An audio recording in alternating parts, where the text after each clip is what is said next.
Hello students, in this video we are going for the chapter 31, that is hydro puzzle. In this there are many terms in science with hydro as a prefix. Science में ऐसे बहुत सारी terms होती हैं जिससे पहले हम hydro word का यूज़ करते हैं. Given below are a few statements answers to which are the terms prefixed with hydro. It means इनके सबके आंसर्स के प्रीफिक्स में, सबके आंसर्स के स्टार्टिंग में हाइड्रो आएगा. तो हमको इन सब क्वेश्चंस के आंसर करने हैं. First is a compound of hydrogen and carbon. एक ऐसा कंपाउंड जो हाइड्रोजन और कार्बन का बना होता है, that is hydrocarbon. Second one, a highly poisonous volatile liquid having an odour of bitter almond. एक highly poisonous liquid, volatile liquid जिसका जो स्मेल होता है वो खराब बादाम यानी कि कड़वे बादाम के जैसा स्मेल होता है, दैट इज हाइड्रोसाइनिक एसिड. उस पॉइजनस लिक्विड को हम बोलते हैं hydrocyanic acid. Next is the science of forces acting on और एक्सर्टेड बाय फ्लूइड्स. वो साइंस जो डील करती है फ्लूइड के फोर्स पर जो फोर्स फ्लूइड एक्सर्ट करती हैं, फ्लूइड्स जो फोर्स लगाती हैं, उस साइंस से जो डील करती है दैट इज हाइड्रोडायनेमिक्स. उस साइंस को हम हाइड्रोडायनेमिक्स बोलते हैं. Next is the process of generating electricity by the utilisation of water. Water को यूज़ करके डैम्स पर, रिजर्वर्स पर जो इलेक्ट्रिसिटी जनरेट करते हैं उनको हम बोलते हैं hydro electric, that are known as hydro electric. Next one, a gel in which liquid component is water. ऐसा जेल जिसमें लिक्विड कंपोनेंट होता है. Gel is made up of Gel is in which one substance is liquid and other one is solid. जिसमें एक part liquid होता है, दूसरा part solid होता है, उसको हम जेल बोलते हैं. तो इसमें लिक्विड पार्ट वाटर होगा, that is known as hydrogel, उसको हम हाइड्रोजेल बोलते हैं. Next one, a colourless gaseous element without taste और ओडोर. ऐसा कलरलेस एलिमेंट गैसियस वो भी जिसका कोई टेस्ट नहीं होता, जिसका कोई ओडोर नहीं होता. It is the lightest of the element which occur in water. वो सबसे लाइटेस्ट एलिमेंट है जो कि सारे के सारे ऑर्गेनिक कंपाउंड्स में और वाटर में, that is hydrogen. Hydrogen is this lightest element and the smallest element which is present in the periodic table. Next one, the process to undergo a chemical action of water. जिसमें chemical action होता है water का, it means water add up होता है जिसमें, उसको हम बोलते हैं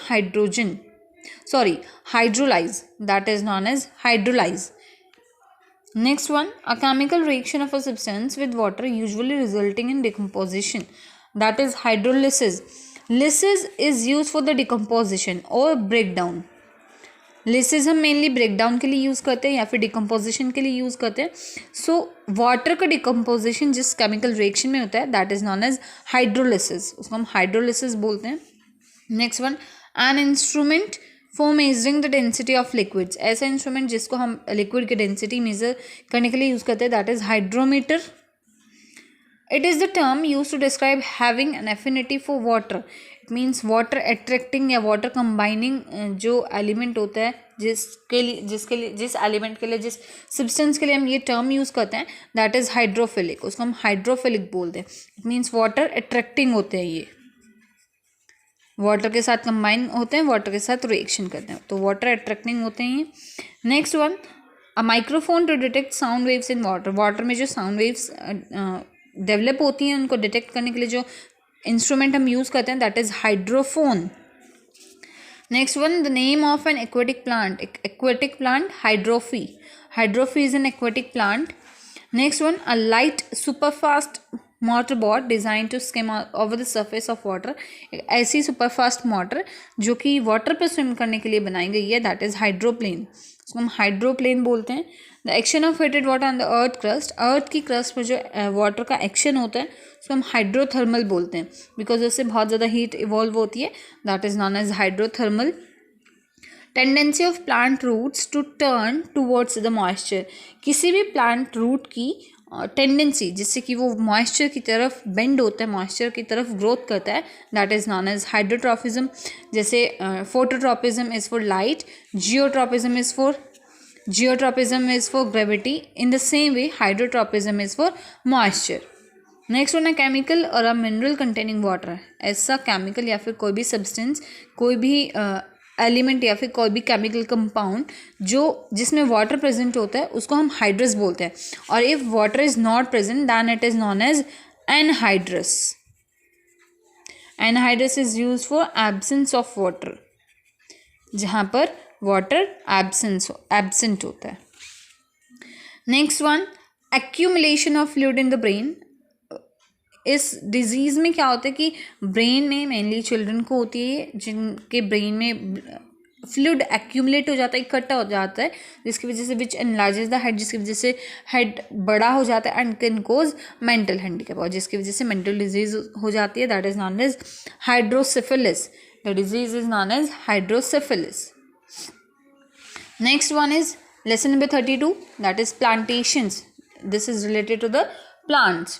Plantation means growing the crop on a large scale for commercial purpose, for economic purpose के लिए हम जो भी crop को एक large scale पर grow कराते हैं, that is known as plantation. Planting of a number of trees or shrubs for food or beverage including dash is generally called plantation. Plantation means किसी भी ट्री को, shrub को अपने फूड पर्पस के लिए, अपने बेवरेज के लिए ग्रो करना, that is known as plantation. तो इसमें जो बेवरेज इंक्लूडेड है that is tea, coffee and cacao. Cacao is also a variety of coffee. ये भी कॉफ़ी की तरह की होती है. So tea, coffee and cacao. Next one, plantations may include unconventional varieties of trees such as hybrid trees, genetically modified trees. Plantation में unconventional varieties भी हो सकती हैं ट्रीज़ की, हाइब्रिड वेराइटीज़ भी हो सकती हैं जो कि हमने जेनेटिकली मॉडिफाई करके बनाई हैं. Next one, the types of trees found in plantations are those that are best suited to industrial applications. Plantation में हम मेनली वो उस टाइप के ट्रीज़ को रखते हैं जो कि बेस्ट सूटेड होते हैं इंडस्ट्रियल एप्लीकेशन के लिए, जिनको हम इंडस्ट्रीज़ में यूज़ करते हैं मेनली, और जो हमारे लिए हेल्पफुल होते हैं. In South East Asia dash in dash plantations have replaced most of the forest. तो rubber and teak have replaced all of the plantations in Southeast Asia, और Southeast Asia में rubber teak का सबसे ज़्यादा production हो रहा है इस टाइम पर, बिकॉज रबर मोस्टली यूज़ होती है टायर्स वगैरह में, बहुत सारे इक्विपमेंट्स बनाने के लिए, और teak is used for the furniture. Next one, James Dole introduced the pineapple plantation to the island of Lanai. There is an island that is known as Lanai, और जेम्स डोल ने पाइनएप्पल की plantation introduce की थी इस island पर. इससे पहले वहाँ पर पाइनएप्पल की प्लांटेशन नहीं होती थी, but after the introduction of James Dole they introduce the plantation of pineapple in the island of Lanai. Next one, crops may be called plantation crops because of their association with a scientific type of farming economy.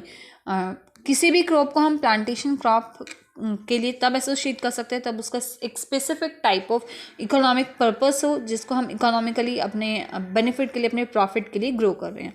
Plantations are usually monocultures. Monocultures means हम एक ही species के, एक ही तरह के plant grow करते हैं इसमें. It means that the same species of trees are planted in rows across a given area. किसी भी गिवन एरिया में हम same type of species of plants grow कराते हैं. That is known as plantation. Plantations are trees planted by state forestry authorities such as the forestry commission in Britain. जैसे forestry commission है Britain में, इसी तरीके से स्टेट फॉरेस्ट्री अथॉरिटीज़ होती है जो कि प्लांटेशन ग्रो करने के लिए परमिशन देती हैं, परमिशन ग्रांट करती हैं. That is 9th one, the replacement of natural forest with tree plantations has caused dash problems. बहुत सारे जो नेचुरल फॉरेस्ट हैं उनको हम ट्री प्लांटेशन में क्या करें, कन्वर्ट करें. सो रिप्लेसमेंट ऑफ नेचुरल फॉरेस्ट की वजह से क्योंकि हमने ट्री प्लांटेशन कर दी है, प्लांटेशन अपने यूज़ के लिए किया हमने, इसलिए बहुत सारी सोशल प्रॉब्लम्स होती हैं. So last one is industrial plantations are actively managed for the commercial production of forest products. It means जितने भी प्लांटेशन हम इंडस्ट्रियल प्लांटेशन करते हैं उसमें हम सारे के सारे जो ट्रीज़ लगाते हैं वो हम कमर्शियल प्रोडक्शन के लगाते हैं, जिससे कि जैसे फॉरेस्ट प्रोडक्ट्स हैं उनको हम कमर्शियली यूज़फुल बनाते हैं अपने तरीके से. Next chapter 33 is useful trees. It is also about trees. First question, it is a species of deciduous trees that grows in much of northern Eurasia and North America. ये जो species है deciduous trees की, mainly north Eurasia and North America में grow करती है. It was once used to make, ये कभी tennis rackets बनाने के लिए, ऐश हैंडल्स बनाने के लिए, ऑर्स बनाने के लिए यूज़ की जाती थी. The species name is ash tree. Ash tree. Second one, this tree is found in Europe, East Asia, the Middle East, New Zealand and North America. ये जो trees है वो इन जगह पर मिलता है. It prevents soil erosion. ये soil erosion को prevent करती है because its roots have the maximum capacity to hold the soil particles together. It can also be grown along city streets. ये mainly city streets, जो भी city की streets होती हैं उनके side wise grow कराते हैं इनको ताकि beautiful लगे. The species is False acacia. False acacia. Next one, this tree belongs to an ancient group of plants. Its fossils have been found dating back to the time of the dinosaurs. That is 100 million years. It means ये जो species है plant की वो बहुत पुरानी है. Around the time of dinosaurs, जब dinosaurs हुआ करते थे कभी, that is 100 million years ago. इतना time पुराने की बात है. और ये सबसे एंशियंट ग्रुप ऑफ प्लांट्स है, that is palm trees. Palm trees. Fourth one, it is a small tree. It grows in riverine woods alongside streams. ये मेनली बहुत स्मॉल ट्रीज होते हैं, मेनली स्ट्रीम्स के जहाँ पर वाटर होता है मेनली वहाँ उसके साइड में ग्रो करते हैं. The first spring flowers of this tree are use to decorate homes. जो फर्स्ट फ्लावर्स आते हैं इस पर स्प्रिंग सीजन में, उनको हम होम को डेकोरेट करने के लिए यूज़ करते हैं mainly. They are also use for fortune telling. और ये फ्यूचर भविष्य बताने के लिए भी यूज़ की जाते हैं. That is pussy willow. Pussy willow. Last one, it is found in temperate regions और इन टस्मानिया ऑस्ट्रेलिया. ये ऑस्ट्रेलिया में और टस्मानिया में मिलते हैं mainly. It can grow up to 40 metres. ये 40 मीटर्स तक ग्रो कर सकते हैं. एंड कैन लिव 1000 ईयर्स और मोर. ये हज़ारों साल से भी ज़्यादा जिंदा रह सकते हैं. It's would is very strong and durable. और बिकॉज ये बहुत इनका जो लाइफ टाइम है वो बहुत ज़्यादा है, लाइफ स्पेन, दैट्स वाई इनकी जो वुड है वो भी बहुत ड्यूरेबल है और स्ट्रॉन्ग है. दैट इज़ ऑक ट्री. ऑक tree. Next one, lesson number 34 is the universe. First question, around the sun there exists a thin white atmosphere of gases called corona. It means ये जो white gases होती हैं, ये जो white atmosphere होता है सन के चारों तरफ gases का होता है जिसको हम कोरोना बोलते हैं. This white gas atmosphere is known as corona. Second one, dash is also called as a watery planet. Earth is known as watery planet because और solar system में और किसी भी planet पर water present नहीं है except Earth. That's why it is known as watery planet.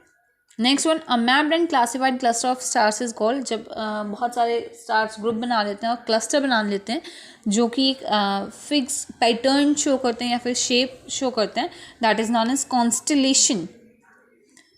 Next one, meteor shows generally occur on the nights of August 12 and 13 every year. जो mainly meteor show होते हैं, जो मेनली meteors आते हैं वो mainly August 12 and 13 में आते हैं every year. Next one, in 1965 Mariner 4 an unnamed spacecraft, ये एक spacecraft था जो unnamed था, took the first pictures of Mars. उसने for the first time Mars की picture ली थी. That is Mariner 4. This is the name of an unmanned spacecraft. Unmanned spacecraft because इसमें कोई भी man present नहीं था. It is just a spacecraft only. Dash is our nearest neighbor. Moon is our nearest neighbor in the space and is the only natural satellite of the Earth. और वो that is the only satellite of Earth. A unique natural satellite. Moon is only the natural satellite of the Earth. A unique thing about Jupiter's rotation is that Jupiter के rotation के बारे में एक खास बात ये है कि its different parts rotates at different speeds. क्योंकि इसके around ring भी present होती है और उस ring में बहुत सारी layers present होती है, तो हर part अलग अलग speed पर rotate करता है Jupiter का. Next one, attempts in measuring the universe were made by the American astronomer Edwin Hubble. जो बहुत सारे यूनिवर्स को मेजर करने के लिए जो अटेम्प्ट्स बनाए हैं that were made by American astronomer Edwin Hubble. The center of the sunspot is known as umbra, and the area surrounding it is called penumbra. It means जब solar eclipse होता है तो जो sun spot होता है, जब sun को cover up कर लेता है moon, तो जो sun spot होता है उसको हम umbra बोलते हैं, और जो उसका पूरा उसका area surround होता है that is known as penumbra. The moon is about dash of the size of earth, 1/6. Moon is around 1/6 of the size of the earth. Earth के 1/6 size का है moon. Next chapter is energy. Here are some of the equipments which run on the basis of energy, and there are different kinds of energy which we have to tell.